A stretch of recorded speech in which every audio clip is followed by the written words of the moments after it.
Academy Speaks, the official podcast of the International Academy of Trial Lawyers. And I'm Joe Tucker, your host.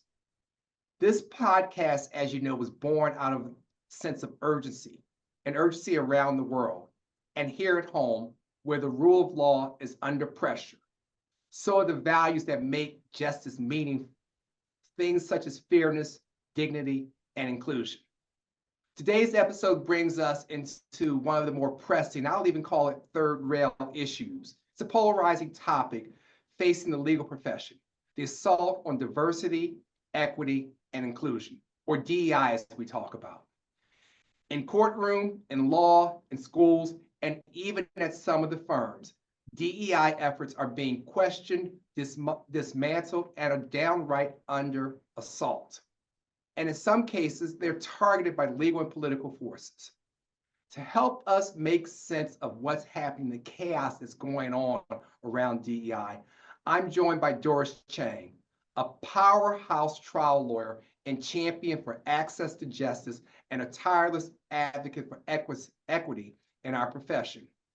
Doris is a shareholder in the Walkup firm out in San Francisco, and she's known as much for her results in the courtroom as for her leadership outside of it. Doris, we had a pre-production meeting last night, and you and I were just talking and talking and talking. And I said, we got to save it for the podcast, Doris. But I want to begin by acknowledging that this is a very personal and professional topic for the both of us. You've long been a leader in promoting diversity in the legal profession, not as a trend, but as a principle. What are you seeing right now in terms of the national climate around DEI, particularly the backlash that has been happening in corporations, in the government, and at law firms over the past year, that is? Well, the past year, as you know, has just been tough as we've been at every turn for the last several years trying to work on making the invisible visible. You know, people who are of color, people who are ethnic minorities, people who are in the protected classes that we've always worried about who weren't being heard. We've spent so much time in all of our professions and our organizations, you know, from IATL to ABOTA to the college. There are all these places where we've talked about how do we make sure that we have a viable, sustainable organization that reflects the community. And then in the last year, what we've seen is this purposeful marginalization of those efforts. And I think that's what's been so hurtful and piercing in the last, as you said, the last year, what's been happening. Doris, it's the purposefulness that I find particularly upsetting. Some firms have walked away from DEI commitments under pressures. Others are doubling down quietly. What's your advice to lawyers, law firms, as they navigate this moment when DEI is under attack?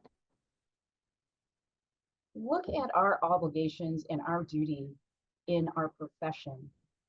I mean, one of the things that separates us from any other business is that the business of the law is as a profession, that we do have ethical standards. And among them, when you think about who are we supposed to protect? What are we supposed to protect? When we took that oath, when we so proudly passed the bar and said that, you know, we are taking that oath to support the Constitution, it had meaning and it still should have meaning today. So the first thing to do is look at that calling, because it is a calling, and say, what are we holding true to? And at the heart of everything is our own humanity. And when we think about what's our own humanity, and then you think about what are our obligations as a profession, part of that obligation, part of our CLE, continuing legal education, requires us to eliminate bias. And that is actually what the whole goal of DEI is supposed to do, which is let's look at the way that we treat each other. As I said, are we marginalizing certain people based on immutable characteristics? And Doris, I want to go a different way on that. And what boils my blood many times is that you hear people say DEI is inconsistent with a meritocracy. I call bullshit on that. how do you deal when people say, oh, we don't want DEI, we want, and I'll put this in quotes, meritocracy? Well, we know the fallacy of that. I mean, what the euphemism is behind that is we actually just want to restore some white privilege. That's the problem with calling it, a meritocracy, because it's not. What people are saying when they say we want meritocracy is that we think that by promoting, as I said, the visibility of people that have been invisible, is that they weren't qualified. That's just not true. In every which way that you look at leaders without looking at color, without looking at, as I say, sex or gender, what you're going to find is that people know what they're doing, especially if you're talking about our profession where people have to stand up and make a position, take a position and make an argument in front of a court, make an argument to their clients, make an argument to their constituents. People have to know what they're doing. And so, sure, there are plenty of people in the world. Take color out of it. It has nothing to do with the meritocracy part of it. And so that's the big fallacy. And I wish people would stop trying to equate those two issues. They're not the same. One of the points that I try to get my colleagues to understand is people like you and I didn't get where we are through DEI or affirmative action. We got here because of meritocracy. I would even suggest a greater merit because of the hurdles that have been in our lives. And can you talk to me a little bit about your journey from where you started to where you are? And it's hard for me to even capture that you are like at the top of the mountain. You're like my Philadelphia Eagles. You're like the Super Bowl champs. Yes, I had to sneak in the Philadelphia Eagles remark there. Talk to me about your journey, where you started, and how you got to be where you are, to give some hope to those people who look like you and me that it can happen. I first want to say that I do think I am the beneficiary of affirmative action. I Okay. think the beneficiary of allies who said, if we don't look at race and we look at what you can bring to the table, then you might have something important to add. And keeping in mind, I would say that the DEI issue is the bias that we're worried about, which is that someone who looks like me may never have had the opportunity to be in this position now in any. That's a fair assessment, but let me say that I'll call it, and I'll use another third rail term, affirmative action. All you wanted was an opportunity. Is that fair? Yeah, I think everybody wants an opportunity. That's why we're here in the United States. That's why people clamor to be here. I mean, I think that's why both of my parents, who are from China, both of them were immigrants. They've now passed on, so God rest their souls. But they wanted an opportunity. When my dad left China in 1939, it was at the time of the Japanese invasion of Hainan Island. And what opportunities did he have? When he came eventually to the United States, it was with the goal of having opportunities to have freedom, to not be worried about personal safety. Well, do you think your parents would be seeing now as they see these attacks from the government and even from the Justice Department trying to separate people because of certain characteristics? What message would they want to deliver from us, from their life experience, having escaped something like that? Sadly, I think they would be afraid. I think sometimes we forget how fragile it is for people of color who have always worried about, did they have a right to be here? Did they have the same rights as other people who are in the mainstream?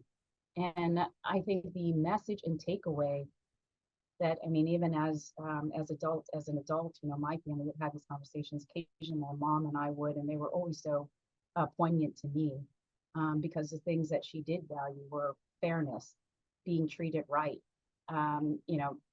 being able to earn a living, to make a living. and not to be held back or held down, and not to have the personal safety that I think a lot of people have today, which is, if I leave my house, I mean, is it okay for me to leave the country? Is something going to happen, even though, I'm an American citizen? The fact that I, don't look white, is that going to be a problem?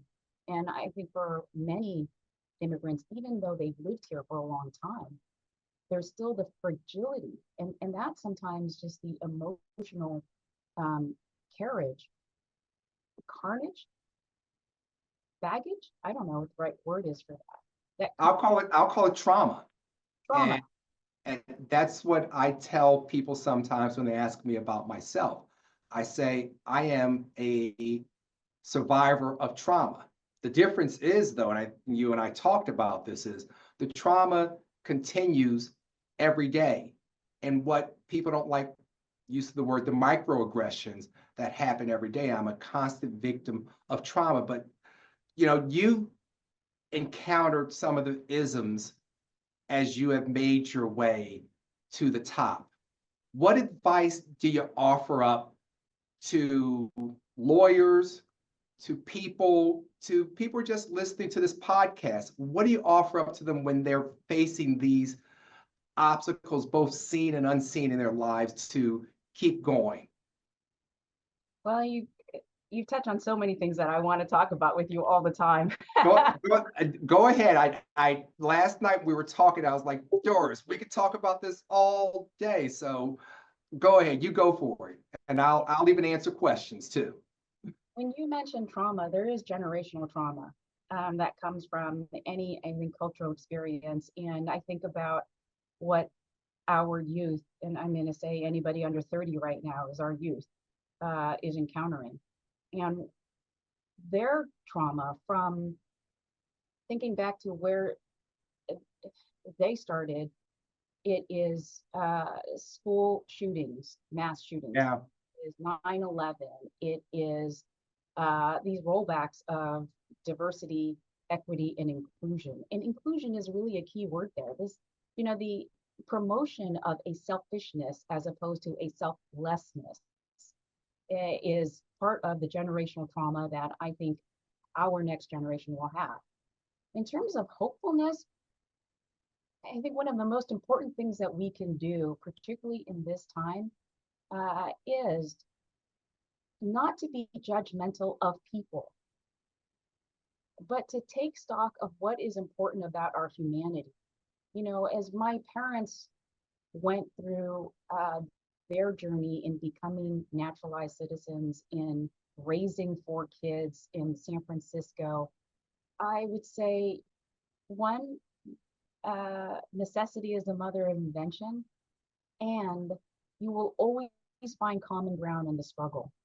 And there are I feel you on that. Keep going. I'm sorry. Well, we will find places where we have commonality. There is always more that will unite us than divide us. And so the hope right now is, what are the things that unite us?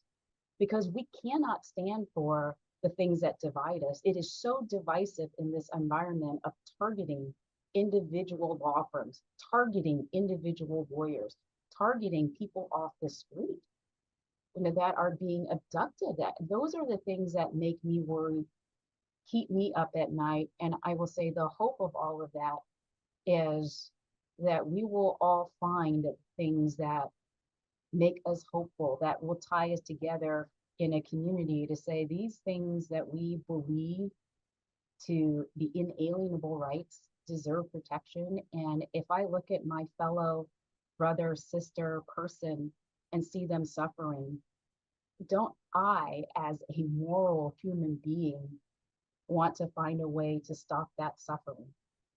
Well, when we were in DC together a few weeks ago, and you were sitting across the table from me, I could see just the passion that you had. And we were sitting there with some of the powerhouse lawyers from the leading bar organizations in the country and some from around the world. And the passion that you had in talking to us about what's going on in the legal profession, what's going on with the attacks against the rule of law.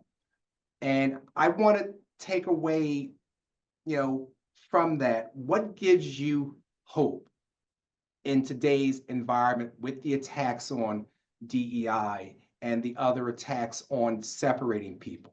What gives you hope? When I am on a college campus, when I am on any campus of an educational institution, I have hope. I have tremendous hope because those are the settings where people remain curious and are trying to learn. And one of the things you asked me was what is my advice?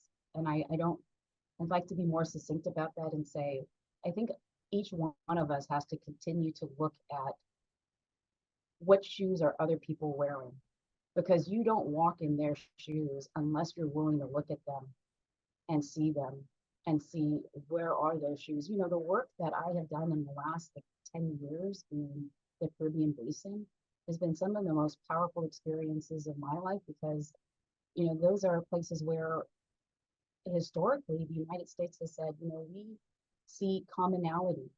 We see ways in which our governments can work together and share ideas about how to have an infrastructure that supports human rights, that transcends any political issue, but there's a way that we should treat each other with due process in our systems.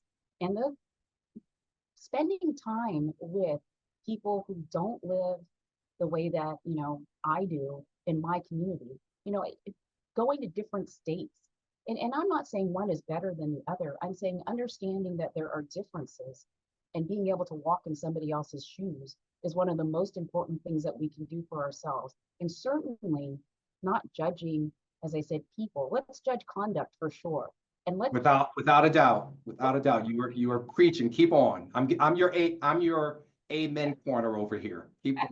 thank you for letting me say it. And I so forcefully believe it because we know when we judge people, we diminish the opportunity for any person to grow or to change.